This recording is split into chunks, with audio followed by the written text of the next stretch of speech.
Good morning साथियों। स्वागत करता हूं एक और नई वीडियो के अंदर। आप सभी विद्यार्थियों का दिल से स्वागत है। आज इस वीडियो में हम सीखने वाले हैं कि एपी का कोई सा भी पद किस तरीके से ज्ञात किया जाता है, चाहे वो किसी भी एपी का 20वां पद हो, 10वां पद हो, 5वां पद हो, 77वां पद हो, 100वां पद हो, 1000वां पद हो, किस तरीके से ज्ञात किया जाता है। इस चीज को आज अपन बिल्कुल डिटेल में समझने वाले हैं। सिर्फ एक दो एग्जांपल लेके इसको समझने वाले हैं। सबसे पहले एपी का मतलब क्या होता है, अर्थमेटिक प्रोग्रेशन यानी समांतर श्रेणी। इसके बारे में अपन क्या डिटेल वाली वीडियो जो देखेंगे उसमें समझ में आएगा।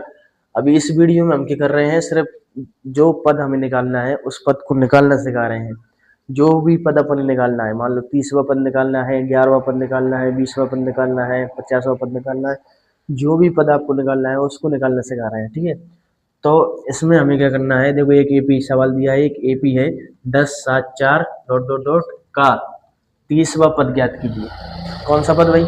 इसका 30वां पद निकालना है, 30वां पद। चलो अभी निकालते हैं भाई, कौन सा पद निकालना है? 30वां। तो सबसे पहले हमें जो इसमें जरूरत पड़ेगी वो एक सूत्र है अपना, वो ये है कि ए एन बराबर ए प्लस कोष्टक में N minus one into D. इस सूत्र की हमें आवश्यकता पड़ने वाली है एन पदों को निकालने के लिए। इस सूत्र के उपयोग से आप किसी भी पद को निकाल सकते हैं, चाहे वो 10वां पद हो, 20वां हो, 50वां हो, कोई दिक्कत नहीं है। चलो तो इसमें हम समझते हैं कि ए क्या होता है। ए अपना ये है, जो पहला पद है यानी प्रथम पद है उसको हम क्या बोलते हैं? ए। ठीक है, उसके बाद में हमें लगेगा यहाँ पर एन। एन क्या है भाई? एन वो पद है जिस पद को आप लोगों को ज्ञात करना है। एन वो पद है जिस पद को आप लोगों को ज्ञात करना है। मान लो 30वां पद ज्ञात करना है, तो एन बराबर कितना हो गया अपना? 30 हो गया। ठीक है भाई। और डी, डी कौन सा होता है? डी का मतलब होता है यहाँ पे सर्वांतर। सर्वांतर का मतलब क्या है कि सर्वांतर किस तरीके से निकालते हैं? A2 माइनस A1, मतलब दूसरे पद में से पहले पद को हटाकर सर्वांतर ज्ञात किया जाता है। दूसरा पद क्या है अपना भाई? दूसरा पद अपना मान लो 7 है और पहला पद कितना है? 10। तो इन दोनों को घटाकर अपन सर्वांतर ज्ञात कर सकते हैं। ठीक है भाई। अब क्या करना है भाई, सबसे पहले अपने पास जो भी मान है इनको निकाल लो। सबसे पहले क्या क्या लगा रहा है अपने को? सबसे पहले देखो इधर की ए बराबर कितना है अपना? ए बराबर है 10। ठीक है, और एन बराबर कितना है अपना? एन बराबर है अपना 30। ठीक है भाई। और डी बराबर कितना है? डी बराबर निकालना पड़ेगा कितना? डी बराबर कैसे निकलेगा? A2 माइनस A1, मतलब दूसरे पद में से पहले पद को घटाना पड़ेगा। ठीक है भाई। अब डी बराबर क्या होगा अपना? डी बराबर है अपना 7 माइनस 10। तो डी बराबर कितना आ गया? क्योंकि दूसरा पद क्या है अपना? A2 मतलब 7, और पहला पद क्या है अपना? A1 मतलब 10। ठीक है, तो अब 10 माइनस 7 मतलब 10 में से 7 में से 10 को घटाना है। ठीक है, चलो घटाओ, कितने बचे? माइनस के 3। डी बराबर आ गया अपना माइनस के 3। चलो इसको, इन जो भी अपने अपने आंसर, अपने अपने जो भी मान आए हैं, इनको मानों को इसमें रखना है, अपने सूत्र के हिसाब से रखते जाना है। देखो ए की जगह भी ए रखा रहेगा, कितना है ये? दूसरा ये ए एन है, ये ए एन। ए एन मतलब कौन सा पद ज्ञात कर रहे हैं? कौन सा पद ज्ञात कर रहे हैं? 30 बार, तो ए 30 लिख दो। ठीक है, बराबर ए का मान कितना है अपना? ए का मान है अपना 10। ठीक है भाई, 10 लिख दिया। बीच में प्लस है तो प्लस लिख दिया, कोष्टक भी है बीच में, कोष्टक लिख दिया। चलो एन है, एन मतलब कितना है अपना? 30, तो 30 लिख दिया। चलो भाई, बीच में माइनस है, माइनस लगा दिया। कितना घटाना है? एक लगा दिया। चलो ठीक है भाई। अब डी, डी का मान कितना है अपना? माइनस के 3। इंटू लगा लो, कोष्टक लगा लो, माइनस के 3 लगा लो। दो चिन्ह एक साथ में लगा रहे हैं अपन, कोष्टक का उपयोग करना एक बेहतर सुझाव है और करना भी चाहिए। पूरे नंबर आप लोगों को लाना है तो चलो। ए 30 बराबर कितना हो गया अपना? 10 प्लस 30 में से एक घटेगा पहले, 30 में से एक घटेगा तो कितना बचेगा? 29 इंटू माइनस 3, कोष्टक में रखा रहेंगे। चलो भाई, ए 30 बराबर कितना हो गया अपना? 10। ए 30 बराबर कितना हो गया अपना? 10। ठीक है, प्लस 29 में अपन गुणा करेंगे माइनस के 3 का, तो कितना हो जाएगा? 29 से कम 29, 29 दिया माइनस के, कोष्टक में माइनस के 87। ठीक है भाई, माइनस के 87 हो गए। ए 30 बराबर क्या होगा अपना? ए 30 बराबर क्या होगा? 10 प्लस माइनस का तब गुणा होगा तो माइनस के 87 हो गए। ठीक है भाई, तो ए 30 बराबर क्या हो गया अपना? माइनस के 77। ये अपना क्या हो गया भाई? पहले सवाल का आंसर हो गया। मतलब इसका जो 30वां पद है, इसका जो 30वां पद है वो माइनस के 77 होगा।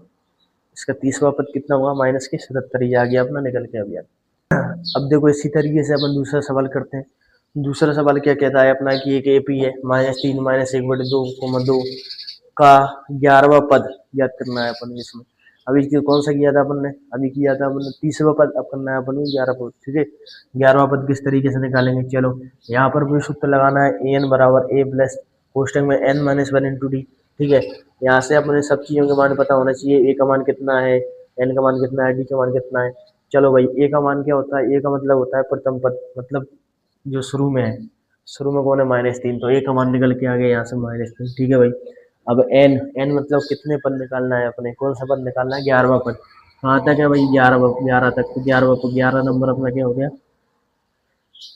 एन का मान हो गया। ठीक है, अब डी निकालना है, अब डी यानी सर्वांतर, तो कैसे निकालेंगे, a2 - a1, द्वितीय पद में से प्रथम पद को हटाना पड़ेगा। द्वितीय पद क्या है, दूसरा पद -1/2, तो -1/2 में से माइनस करना पड़ेगा हमें पहले पद को। पहला पद क्या है अपना -3, तो एक और माइनस आ गई, कोष्टक लगा दो। ठीक है, डी बराबर कितना हो गया, -1/2 माइनस माइनस प्लस 3, जिसके बटे में कुछ नहीं है 1 मान लो। ठीक है भाई, जिसके बटे में कुछ नहीं होता उसके में 1 होता है। दोनों का एलसीएम लोगे कितना आएगा, 2 एकम 2, कैसे गुणा कर दो, -1 प्लस 2 3 6।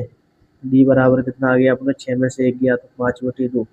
डी बराबर कितना आ गया अपना, 5/2 आ गया। ठीक है भाई, अब क्या करना है, इसमें हमें मान रखते जाना है और इसका 11वां पद निकाल लेना है। अभी निकालते हैं, चलो भाई। ए एन मतलब A11, एन मतलब A11 बराबर ए कितना है अपना -3, -3 प्लस कोष्टक में एन कितना है 11 -1, डी कितना है अपना इंटू में 5/2। ठीक है भाई, तो A11 बराबर कितना हो गया अपना -3 प्लस 11 में से 1 गया अपना 10 बचा, इंटू में 5/2 चल रहे हैं, चलने दो। अब 2 एकम दिन को काट दो आप, 2 एकम 2, 2 पंजी 10, कितनी बार कट गया, 5 बार। ठीक है भाई, A11 बराबर -3 प्लस 5 का 5 बार गुणा करो, कितने हो गए 25। ठीक है, चलो A11 बराबर 1 प्लस का है 1 माइनस का है, क्या होगा भाई, घटेगा। 25 में से -3 जाएंगे तो कितने बचेंगे अपने, 22। ये 22 जो है अपना एपी का 11वां पद होगा। अभी अपन ने 2 सवाल करे, पहला करा 30वां पद निकालने का और दूसरा करा 11वां पद निकालने का। अब आप लोगों को कोई सी भी संख्या लिखी आ जाए यहाँ पे कि इसका 50वां पद ज्ञात करो, 100वां पद ज्ञात करो, तरीका यही है, पहले जो भी अपने मान है उनको निकाल लो। ये अपना सूत्र है, इसका विशेष ध्यान रखो। ये सूत्र है ए एन बराबर ए प्लस कोष्टक में n-1 इंटू डी। ये सूत्र है, इस सूत्र को लगाकर जहाँ पर भी जो भी मान रखना है रखते जाओ, जो भी मान दिया है उसको उसकी जगह पर रखते जाओ और लास्ट में जाकर के कैलकुलेशन सही करते रहना, आंसर आ जाएगा। ठीक है भाई, आज अपने 2 सवाल हो चुके हैं। एपी का अपन ने पहले 30वां पद ज्ञात किया, अब ये इस एपी का अपन ने 11वां पद ज्ञात किया। ठीक है, तो मेरे भाई आप लोगों को और भी ऐसी ऐसी वीडियोस मिलती जाएंगी जो आपके लिए बहुत काम की होने वाली हैं, इसलिए चैनल को सब्सक्राइब करके रखें।